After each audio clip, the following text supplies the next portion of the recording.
All right, shout out to the mighty Who Dat Nation, man. Welcome, welcome, welcome. And now rocking with the Sports Coma with Big Q and the guys, where we have intense, entertaining, educating, and enlightening sport talk from your favorite sports fam. Shout out to you guys. Please feel free to hit upon that like button, get the likes up. We up in this thing. We're going to be talking some stuff right quick at the family members on this stream, man, and just to hit on a couple articles. Shout out to the Saints Wire, man. Some articles to kind of go over with you guys. We'll start with just this one. Where did Tyler Shough place in the final NFL quarterback rankings? And this is where, and this is will be a telling story because this ultimately could decide on his rookie of the year honor, which is a thing that we are, of course, wanting to see him have. Now, ESPN did pick 4 Saints draft picks for the 2025 NFL All Rookie team. We'll talk about them momentarily. But in terms of the quarterback, New Orleans Saints supporters were impressed by Tyler Shough. But did the quarterback gain the respect of some of these experts, so-called air quotes experts, about his rookie performance? How did they see it? After checking in with the QB rankings from 6 different operations, they said that Shough was ranked 20.5 or 20.5 among the NFL's 32 starters. First round picks Jackson Dart and Cam Ward were behind him at 23.3 and 28.5 respectively. With second half, Cleveland Browns starter Shador had a 33.0. Now Shough was ranked as high as 13 by some analysts, but no lower than the 24th standing. So that's some respect, right? So that includes Pro Football Focus, who ranked them 17th with 73.1 PFF passing grade, putting Shough well ahead of rookies like Jackson Dart, who was 64.8, Cam 56.4, Dylan Gabriel's 49.6, Shador was 42.3. And here's more of a breakdown going down on the site. So here we go. For the win, had him at 23rd. Fourth quarter overcome composited in the back half of the season. You can see the rating, which is 12th in the NFL. His ability to adjust as the game wears on him makes him more dangerous than the raw numbers suggest. Kellen Moore has turned him into a viable runner after rushing for only 19 net yards in his 7th college season with Louisville, which is neat. Okay, so that's one. You can see Jackson Dart, 16th, Cam's 34th, Shador's 36th. The Ringer has him at 24th. Final 6 weeks of the season totally reshaped what I thought about the Saints roster. Tyler Shough isn't a world-changing talent, but he does enough for this offense that New Orleans clearly has something to build around. Now, Brandon Staley is one of the league's best defensive play callers this season, too. Now, it's worth wondering whether this team can get near or above 500 next year, even though it has more than $60 million in dead cap charges. This is true, but only about 15 million in the red for the season, which we should be all right because we always are right because the cap doesn't matter according to Mickey Loomis. Not words, but action. Jackson Dart 26, Cam's 30th, Shador's 33. Now the Bleacher Report has him ranked 13th, giving him a grade B. The Saints exceeded expectations in every single way during this campaign, with rookie quarterback Tyler Shough being the primary reason why. The Saints were consensus favorites to the NFL's worst team this past season. Instead, the squad improved to 6-11 after finishing 5-12 a year earlier. The movement may not seem like much, but New Orleans roster looked terrible on paper. Either the team was old or unproven through the majority of its lineups. Kellen Moore's squad won 4 straight games before dropping its Week 18 contest against the Falcons. Now, during the winning streak, Shough completed over 71% of his passes for over 1,000 yards and 4-to-1 interception ratio. Shough has the requisite size, arm talent, and athleticism to be a long-term starting quarterback. The 26-year-old rookie needed to prove he could stay healthy and handle an NFL offense. He did both, and according to PFF, he graded as the league's best first-year signal caller as well. Obviously, New Orleans has done a little better, with Shough leading them to greater heights. However, the Saints front office can build around the team's new QB1 and continue the trend upwards, right? You can see the ranking. They have Dart 17th, Cam's 18th, and Shador's 26th. NFL.com has him at 22nd. Shough is likely the future. Sure, he has plenty of things to work on, but as I believe would prove true with more reps as a rookie, Shough grew over the final month of the season and a composed, confident leader with a quality arm, sneaky good scrambling skills, and a clutch dean that I thought was going to lead the Saints to yet another thrilling victory in Week 18. That is until he was baited into an ugly interception late in the fourth quarter. That's a rookie mistake, and Shough will learn from Kellen Moore. Meanwhile, has to be thrilled with the Saints and what they have found in Tyler Shough. Jackson Dart's 23rd, Cam's 25th, Shador is 31st. Now, Fox Sports says, watch out for the Saints to build their team in the image of the Broncos. Whether by coincidence or purpose, Shough is beginning to remind me of Bo Nix. They're good throwers, good runners, and on the older side for a quarterback on a rookie deal. Shough's progress was evident over the final 4 weeks of the regular season, and under Kellen Moore, this offense can take major strides forward next year with Shough as its distributor. Dart's 25th, Cam's 23rd, and Shador is 27th. So as you can see, a lot of good accolades being handed out about Tyler Shough, and rightfully so. It's been a while since we've had something to be positive about in terms of the quarterback position in a successful winning way. To say that, to kind of say that, is very positive. So what we have to do now is obviously we got to build around the young signal caller, and that's just the bottom way how we're going to look at this thing and how we're going to do it. We got to build around the quarterback. So the Saints will have to be about the business of drafting correctly. That means getting up and making sure we get the offense, the interior offensive line settled. I'm not good with Cesar Ruiz. I don't think the Saints are going to do anything with him.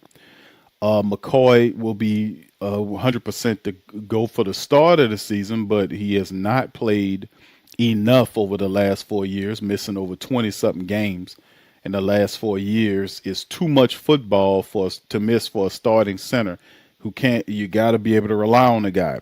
Either re-sign Luke Fortner or look into free agency and sign somebody else or draft somebody for the future. The left guard spot has a hole in it, whether you fill it by free agency or the draft. That has to be factored in.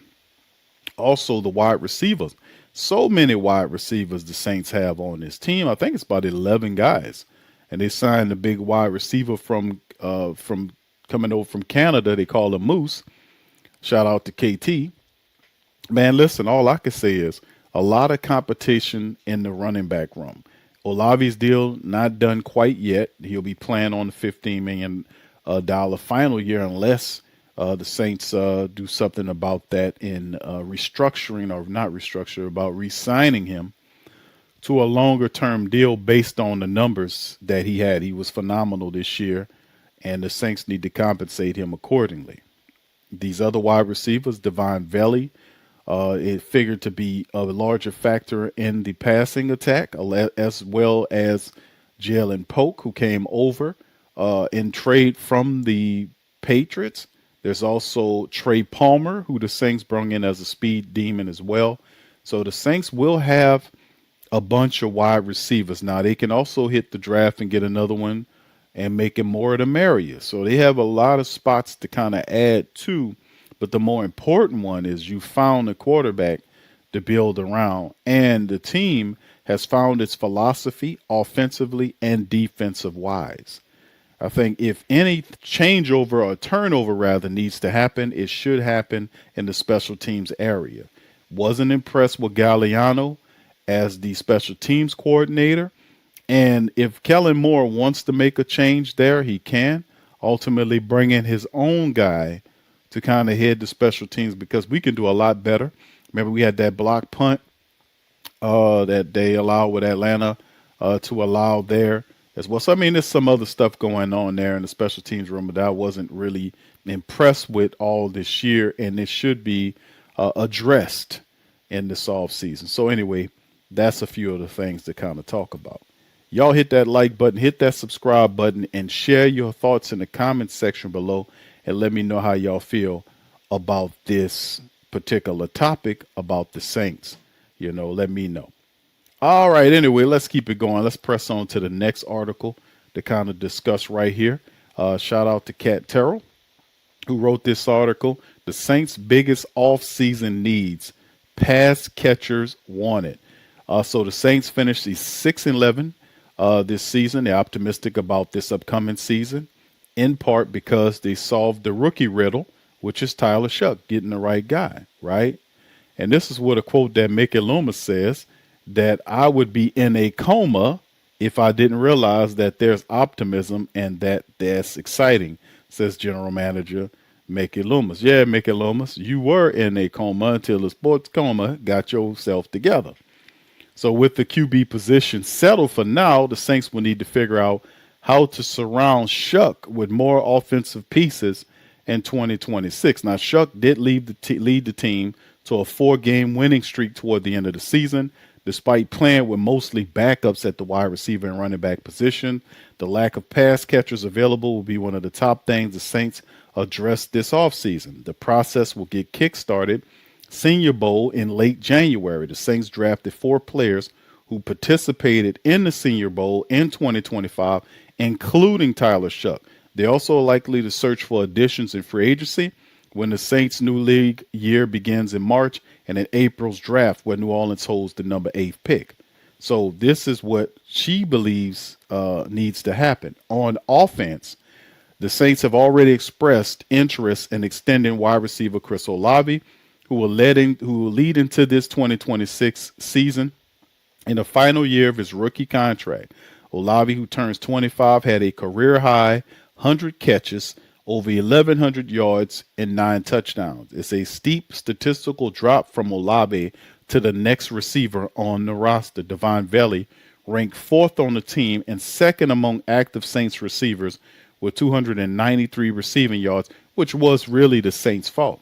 They should have gotten rid of Brandon Cooks. He didn't fit in what they had to do. They didn't use him as a speed weapon. He really couldn't block, so he was a mismatch fit for what the Saints had going on, and we were questioning that when they signed the guy. Okay, so you bring Devon Valley in, you offer picks to get Valley, you have to move him ahead, and they didn't do any of that until they got rid of Cooks way later in the year. Like I said, they had success later on in the year, but it took too long to get there. They took too many. Like, we got the success, but we could have had the success. Some of these decisions weren't made fast enough. Like, you got to recognize a bad move and fix it. They did not do that.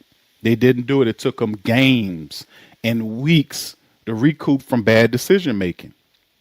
We got to do it faster if we're going to have success in the NFL. So he ranked 4th on the team with just under 300 yards. He came on strong at the end of the season after the departures of Rashid Shaheed because the Saints wasn't going to pay him. Brandon Cooks because he didn't fit in what the Saints was doing. But he ended the season on injury reserve. The Saints also acquired former Patriots 2nd-round pick Jalen Polk in a trade, but he did not play because of injury. That was a futuristic move. The Saints sent the 6th-round pick to New England for a 2nd-round talent. And like I said, Jalen Polk is a good wide receiver. He's not a burner or a blazer, but he's a solid route runner, can catch the ball, make difficult catches, and he's faster than what he actually is, what he looks like on film, rather. So them seeing that and making that trade, say, yeah, this is for the future, and having Valley and Jalen Polk, that right there with Chris Olave is your top 3 wide receivers going into the 2020 season, barring draft picks, picking somebody with this. So the Saints kind of building up that going forward. Now, running backs will be another scrutinized position. Alvin Kamara, who's 30, has missed the end of the past 2 years because of injury and is due to make $11.5 million in base salary. They'll restructure that. I love Alvin, Saints coach Kellen Moore said. What Alvin means to this organization has been awesome. And obviously, these seasons all take different paths and have to navigate an injury. So the most important thing for him is just to get healthy and back to himself. Now, AK-41 is under, I think this is Alvin's final year under his contract, just to be honest with you. I think this is Kamara's final year. with the Saints 2026. I'm gonna have to.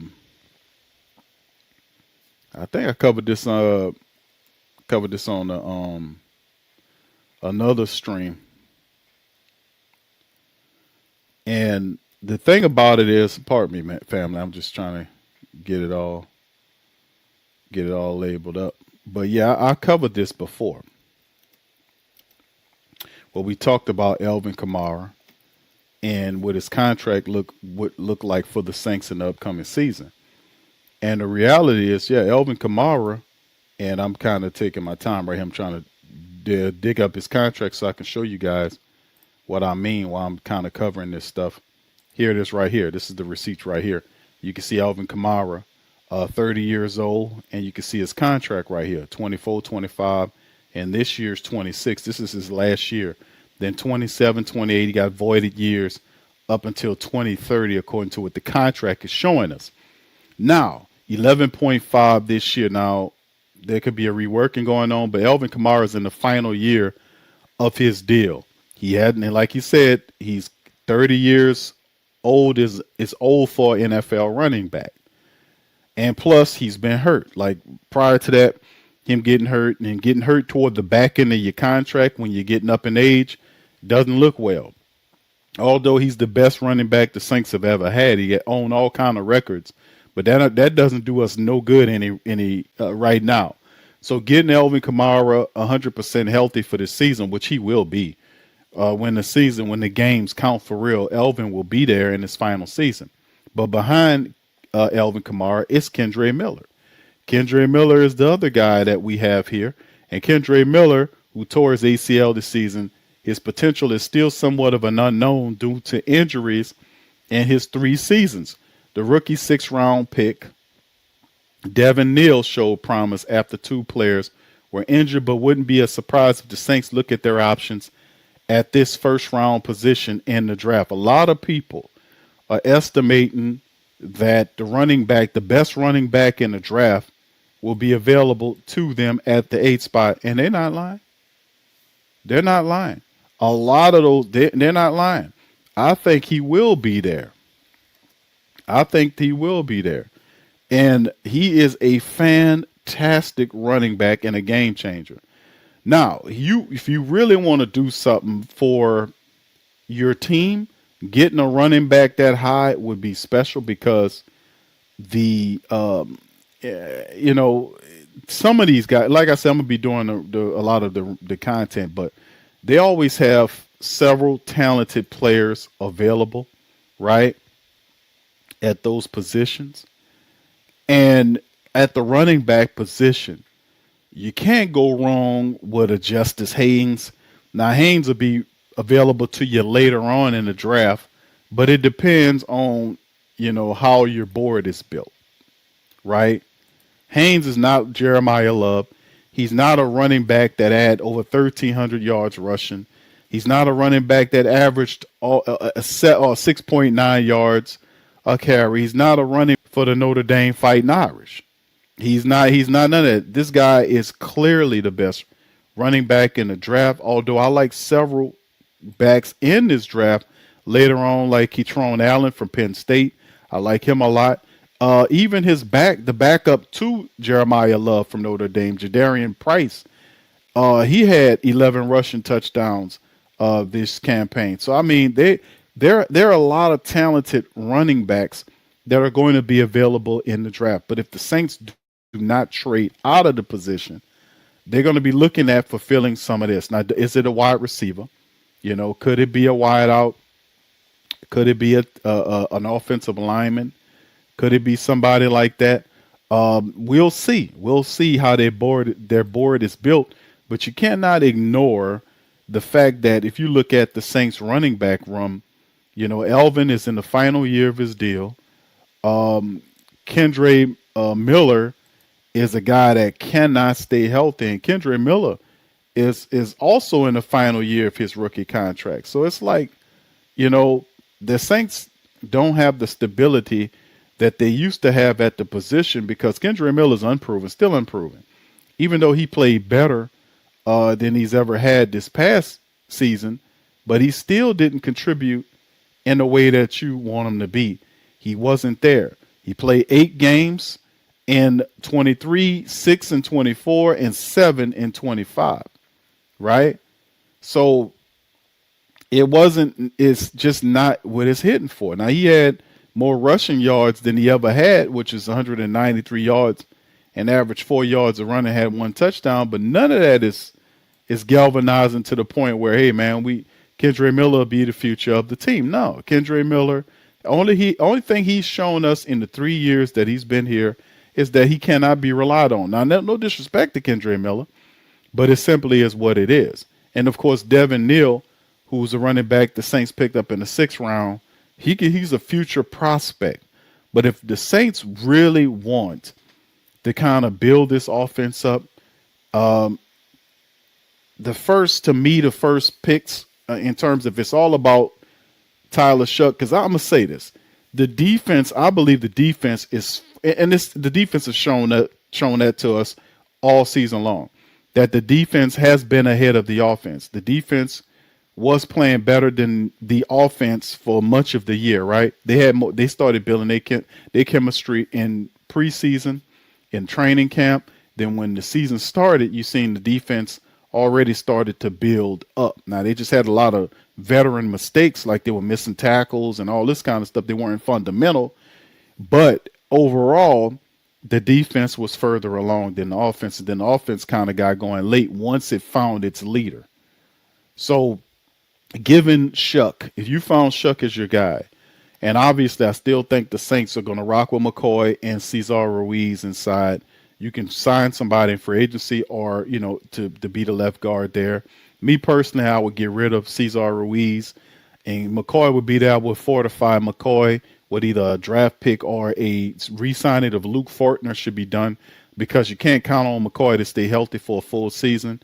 And then we'll go from there. I get a right guard, left guard. But instead of trying to appease both, I think will just kind of forget that Ruiz is garbage, and then they'll just sign the left guard at the position, and hopefully they'll have somebody that will pose as competition for Cesar Ruiz at that right guard to really push him, to get better. Maybe we can get, one of our other young offensive linemen to start really getting on him and getting to a point where he's really challenging them for that right guard position, because we could definitely use some help there. But given whether you're giving Shough a running back, because like I said, Kendre Miller and Alvin Kamara are both on one year deals. They got 1 year left.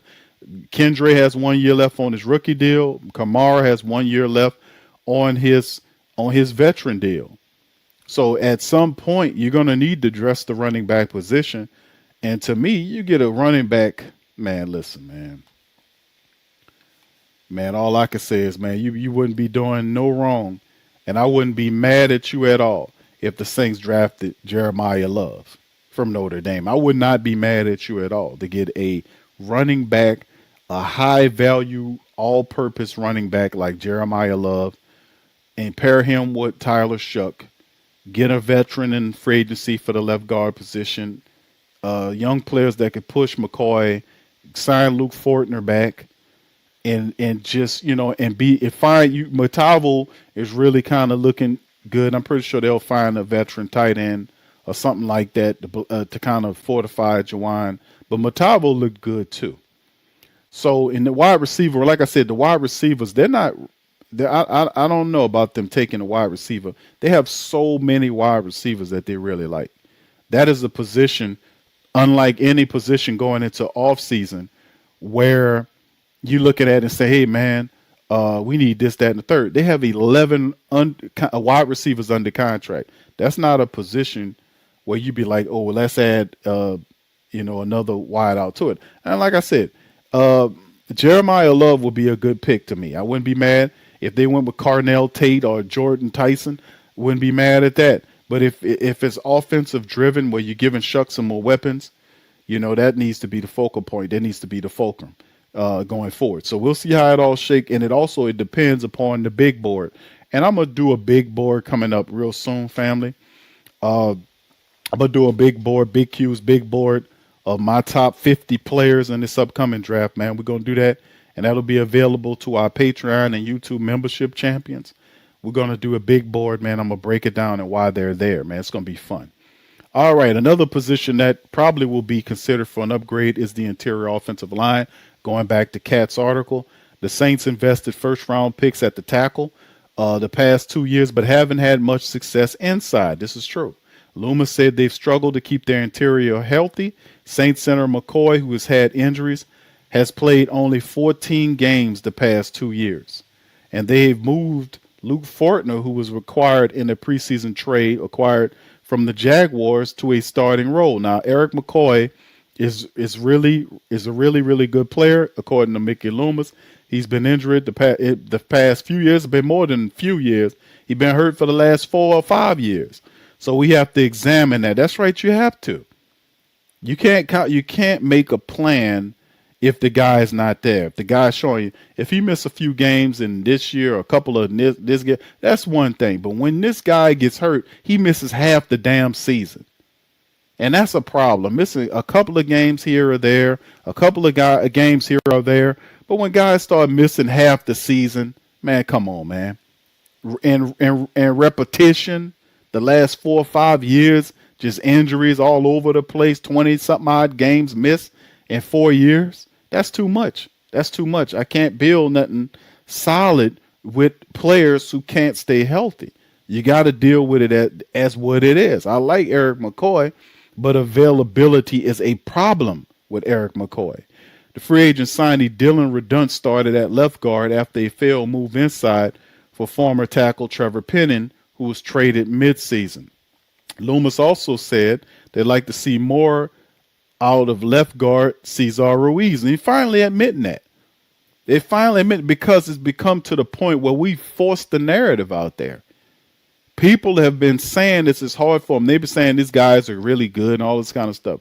Cesar Ruiz is not a starting NFL guard. He's not. He's too inconsistent. His leverage is off. His footwork is bad and inconsistent most of the time. He's leaning when he doesn't need to lean. You see what I'm saying? His technique is incredibly inconsistent and should not be relied upon. Like, he gets beat consistently on tape. Consistently gets beat in one-on-one matchups. When he's pulling, sometimes he forgets who he's pulling to. Or sometimes when he needs to shed, he stays too attached to the guy as opposed to going to the next level to block out the linebacker or whoever you need to do. That's what I'm saying. So Cesar Ruiz, to me, is not a starting level offensive lineman. The guy's more like a backup. Because like I said, when you have that many starting games, this guy was a first-round draft pick center that they converted several years ago to a guard, and he's been wishy-washy. Some plays are good. A lot of plays are bad. He flashes up on tape. He gets beat consistently several times a game.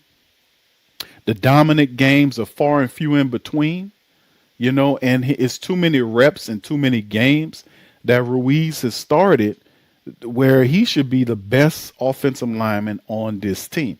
The reason why he's not is because he's not, I ain't gonna say he's not serious, but he's not practicing in a way where he's getting better. He's not getting any stronger. His footwork is not getting any better. He leans too much, and it's just a lot of crap that's wrong with what's wrong with Cesar Ruiz that he needs to fix. So Loomis said, "I like to see more out of Ruiz." Indeed, he missed 7 games in the past 2 years due to injury.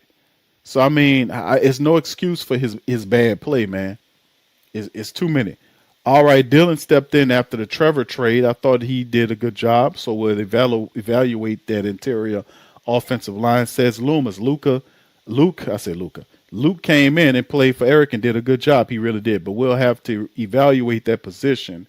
And we got some free agents there, so it's going to be an area that we pay attention to this offseason. You better pay attention to that interior offensive line. Cesar Ruiz should be pushed out. If not, if you want to keep Cesar Ruiz, I would say sign a veteran to compete with him for the right guard spot. And if the veteran beats him out, you get rid of Ruiz. That's what I say. Now they're going to want to keep him there because they drafted him and all this kind of old stuff, and he still got multiple years left on his contract. Let me look up how many years Cesar Ruiz has left on his contract, because he has still have multiple years remaining on his contract. Now, in terms of Eric McCoy, who's 28 years old, McCoy has 2 years remaining on his contract at 10 million plus, 10 million this year and 10.5 next year. Right, he turns 31. Then he got several voided years, so he has 2 years remaining on his contract. Cesar Ruiz, who's 26, has 2 years, has 3 years, 2 years remaining. So he has this year at 9.5 and next year at 9.5. If I'm the Saints, if I'm the New Orleans Saints, I'm looking at, and they want to keep Cesar Ruiz, my thing is this. I would push Cesar Ruiz with a veteran. I sign a veteran on a 1-year deal to compete with him for the starting job and tell him that, hey, man, listen, the right guard position is up for grabs, and make him earn it. I would make him earn it. Now, the left guard position, you have to sign a starter there. You could do the same thing there. But at some point, the Saints will have to use some of these draft picks on offensive alignment for the future. But I would definitely re-sign Luke Fortner. That's easy. Torricelli Simpkins is a veteran. He's going to be a young player that's in the battle for the guard position. Torricelli should challenge Cesar Ruiz. That should open that competition up at that right guard position. The left side should be a position they take care of in a draft or in free agency. If you really want it, the Saints will have some money. Maybe go after free agency and get you a veteran guard to fill in there. And I'm pretty sure Kellen Moore has an idea on that. All right, let's cross over to defense according to what she's saying. The biggest question for the defense will be whether the Saints re-sign linebacker Demario Davis, who's 37, and defensive end Cam Jordan, who's 36. Both players have expressed interest in playing in 2026. Loomis says, I'm excited to hear. Well, let me read it like Mickey does. Well, I know, goddammit. I'm excited to hear when those guys declare, they want to be back here. I would say on the surface, we definitely want them back. But there's just so many variables that exist. I can't really answer that question right now. That's Mickey. Now, are there that many variables that exist where you can't answer the question? The only variables that exist is cap. And some of what Mickey was saying is cap, because all they have to do is work a feasible and respectable deal to both sides. Both players already said they want to come back here. They've given up the leverage, which means the deal could be a friendly deal for both sides, especially for the Saints. If you give Demario Davis respect on his money and Cam respect on two team friendly deals, not the veteran minimum, they deserve better than that.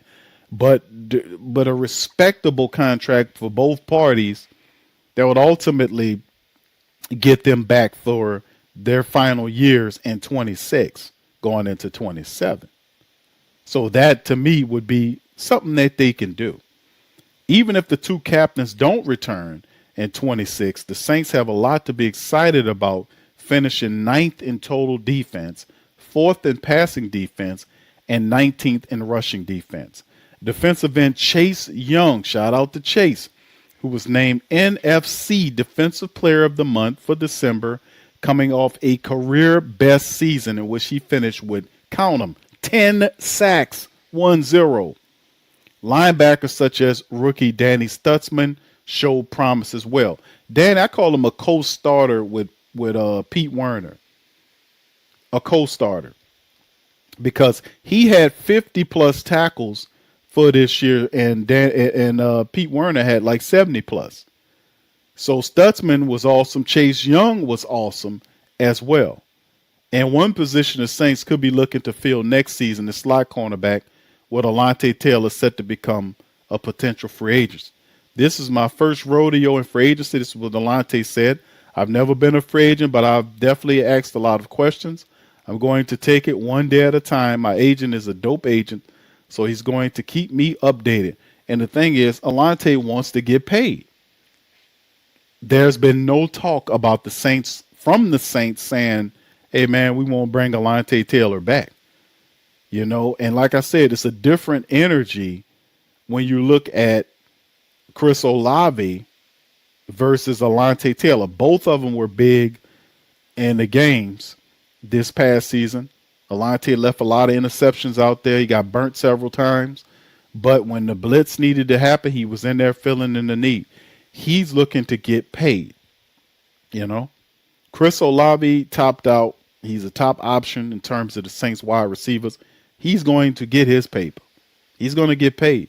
Now, in terms of Alante Taylor, I'm thinking Alante Taylor might not become a Saint this upcoming season. I think he'll be priced out of New Orleans. I'm just saying that. And if that is indeed the case, the Saints have several cornerbacks that they can utilize in this upcoming draft. Just to be honest with you, there are several cornerbacks that are going to be available in the draft. So if the Saints say, you know what, man, we're going to shift and move and do something else and find somebody else to play with, from that cornerback level, hey, man, you might have to do that. But Mansour Delaney from LSU is out there. He's a fantastic cornerback. Alante, he's out there. You got Jermad McCoy from Tennessee, who's another fantastic 6 feet, 200-pound corner that's real physical. So like I said, there are a couple of guys that you can look at that can come in and help you from the nickel position. It depends on what your cup of tea is, whether it's Brandon Cease, whether it's what's the kid from Arizona State, Abney, y'all know what I'm talking about. It's a bunch of, man, even Chris Johnson. I like the kid Chris Johnson from San Diego State. I like him a lot too. So it's a couple of guys that's out there depending on where you want to get them in the draft. So it'll be interesting to see. But I think Alante Taylor will not be a Saint next year. I think he'll be priced out of our range. And, of course, the special teams. The Saints need to overhaul of the special teams in 2026. I have 1,000% agree with Cat Terrell on this one.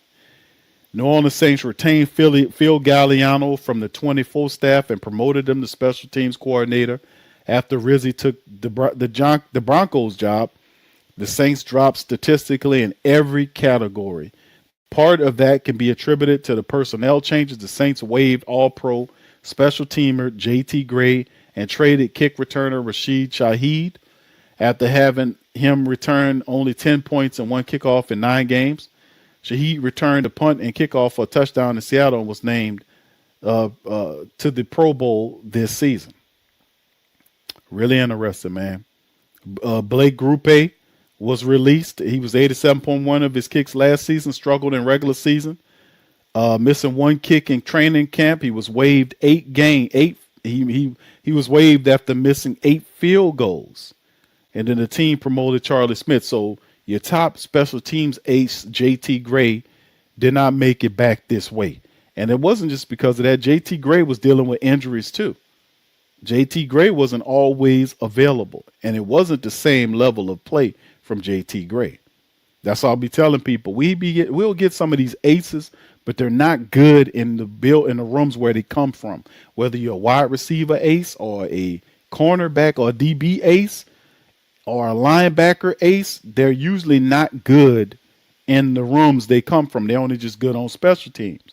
A lot of times the team be like, we're going to have to move in a different direction because we can't hold a spot for a guy that if he's called upon to play at the safety position, he out there getting burnt. You see what I'm saying? It's just not going to cut it. So, but this is true. We did trade Rashid Shaheed, but he wasn't doing nothing for us on special teams this year.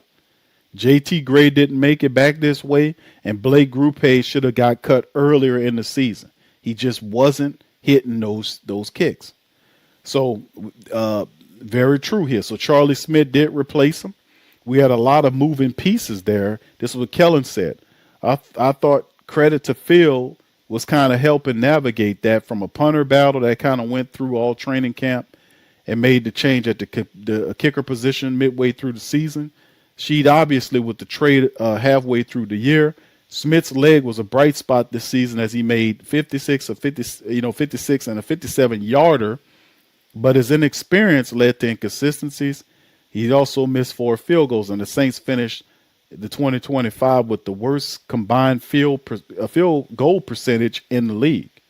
The Saints fell from 25th in net yards per punt to 29th. They were 22nd in kickoff return yards, 20th in punt return yards, 25th in opponent kickoff return yards, down from 6th of 2024, and then 20th in opponent punt return yards, down from 8th in 2024. Major statistical drops, period.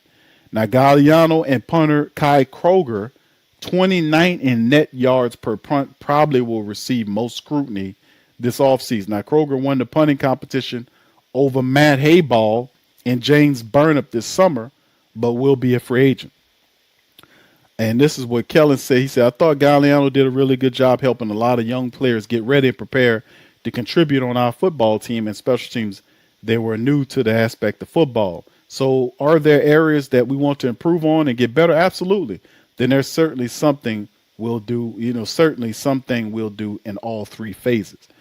And remember, I don't know if this was I ain't gonna say competent hire, as a guy that was attached to the team, but I'm pretty sure Kellen Moore would probably want a different selection. You might have an opportunity here to do something. Granted that we did switch kickers because the other kicker sucked. He's missed too many field goals. Kai Kroger did a good job. It was a close battle between him and James Burnip. Now, I thought Burnip was a better punter, but Kai Kroger edged him out, right? But that just means you can bring another punter here, and they have another competition unless the Saints draft somebody in the draft. But they can most certainly use a punter. Now, in terms of Charlie Smith, the Saints signed Charlie Smith to a 3-year deal, just south of $3 million. So at some point, if you're the New Orleans Saints, you got to be looking at the special team saying, yeah, we definitely need to improve that. But areas going into the draft this season, man, it's going to be interesting to be honest with y'all, fam. The biggest need was the quarterback, solved it. The offensive line needed to fortify that with depth, sign a left guard, provide competition for Ruiz at the right guard position, depth at the tight end position, wide receiver room, unless you can get one really good. I can add another wide receiver. It's 11 of them, I think it is. A pass rusher, you always see if you can get you a good pass rusher, help at the linebacker level. You might lose a starter in Alontae Taylor. That all besides the left guard position, that might be something you look at because it gets interesting for me, right? I'm gonna just say it gets interesting for me if a Caleb Downs is available, right? At number 8, if a Caleb Downs is available at the position, right? Then it becomes a tough battle. For you from a schematic standpoint, that's why they create the big boards. So when they get in the draft, they be like, man, listen, we got to rank these guys so that we don't have a traffic jam to decide on who we want to go to, right? So we have this guy high, this guy high, this guy high. And if this guy is available and there is not a trade, right? Like say if somebody wants to move 2 spots, a spot up or 2, we need to move a spot or 2 back to get a player that we're not interested in, that we can use that leverage, that's fine. But if that's not the case, then, and I think Alontae Taylor's most certainly gone, then I would have to look at filling that position. Now, do I take Mansour Delaney with the 8th overall pick, the best cornerback in the draft, according to what I believe is? But you'll have help, whether it's Caleb Downs, Mansour Delaney, Jeremiah Love. Those guys will be available. There isn't a top 10 guard in this draft. Now, there are some good guards fam, in this draft, and like I said, I'm gonna do the big board. We're gonna roll it out. But to me, there isn't a top 10 guard in this top 10 guard, not first round, but I'm saying a top 10 guard. I still see you can find value if you get Ione out of Penn State, if you get Pregnon from Oregon, big guys like that at the guard position, Carter Smith from Indiana. If you can get guys like that later on, like in the second or third round, I'm good with that. But I've also heard people say, one of the guys, I think one of the ESPN people, might have been Yates. Phil Yates said that the Saints should draft Francis Mugawa and convert him to a guard.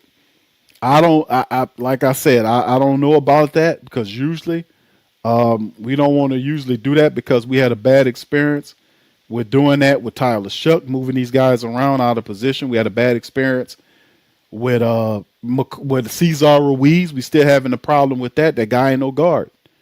So it's just a lot of stuff that goes on in your head to make you think, man, damn, I don't know if I want to make that move. Now the guy is talented, but I would just get a guard later on in the draft, and I would go about finding me a player like if Alontae Taylor's not there, they got a hole at whatever I don't do in free agency is something I want to do, and it could be rightfully a situation where the New Orleans Saints appease a lot of their needs in free agency, and everything else just be about the business of picking the best player available.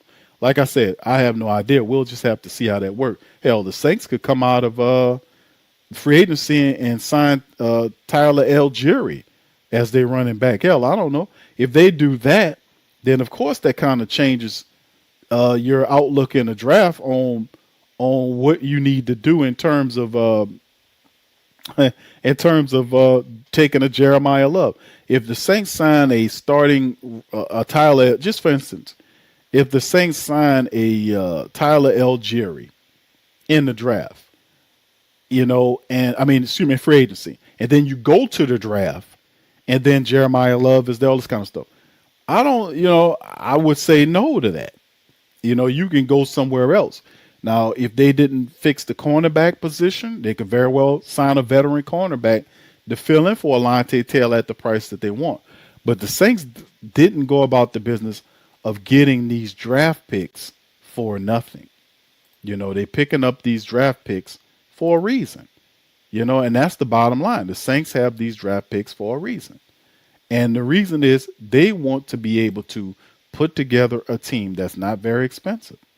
And that's just pretty much what I see them doing. So we'll see. But things change based on your billboard, your big board.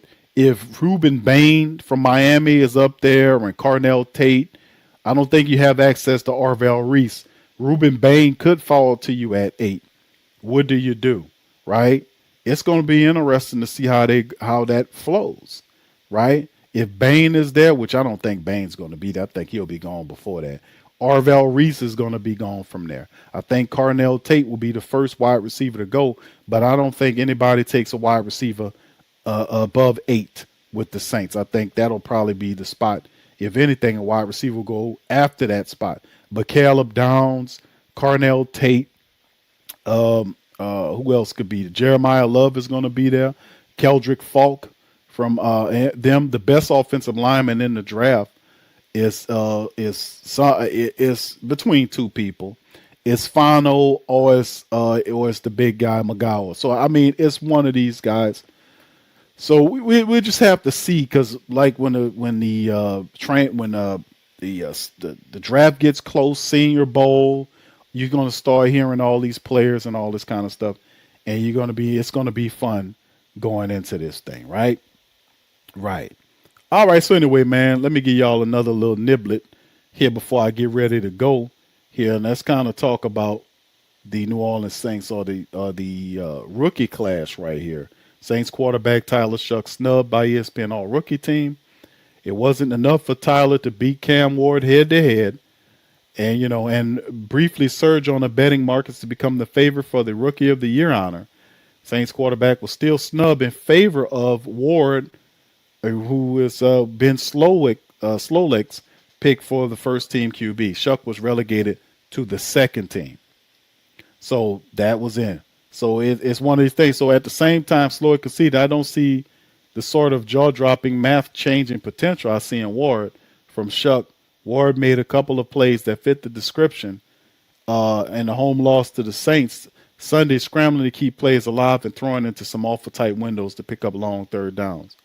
Ward has made flashy plays, but Shough was winning the games and getting it done, according to the writer, and I agree with him. Here's a good example of that. Passing success rate is one of the best stats from the team for PFF.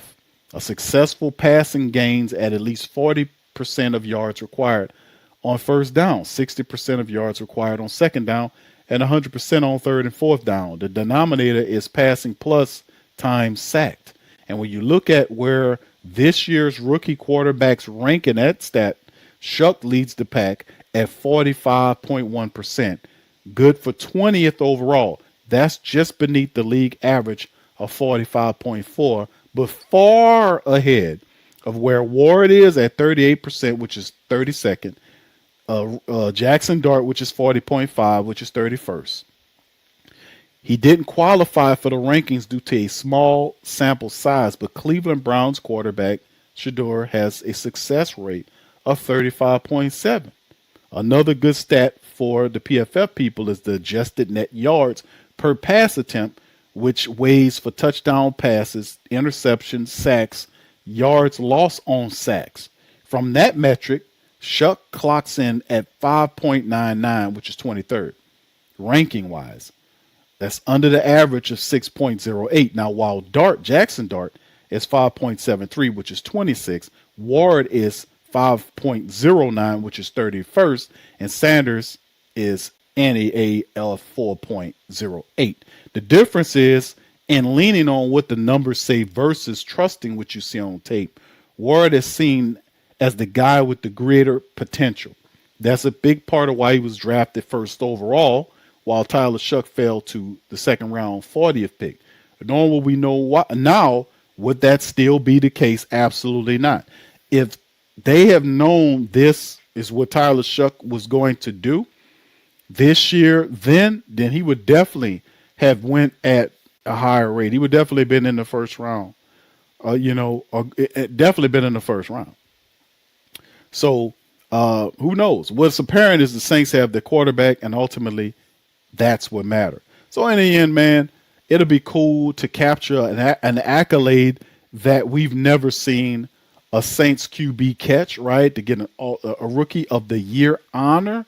That has never been done before by the black and gold quarterback, which would be a cool honor for him to have. But the bottom line is you have the quarterback of the future, and that's how you win. Anyway, with that being said, I'm going to get out on that. I appreciate you guys for chiming in on this episode of the show. Please feel free to hit the like button, hit the subscribe button. All means share the show on your social media feed. Big Q representing the Sports Coma and the Who Dat Nation. Hey, man, I'll be back to holler at y'all on another edition of the show. And like I said, hit the like button and the share. Check out our promoters and people that sponsors of the show. Shout out to our Patreon and YouTube membership family, man. Got some more content coming up for you guys, especially on Patreon. With that being said, I'm out. Much love and peace.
Whether you're catching up on Saints news at Jackson Square, checking Pelicans scores in the Garden District, or staying updated on LSU while grabbing coffee in the French Quarter, there's one place that keeps you connected to everything that matters in our city.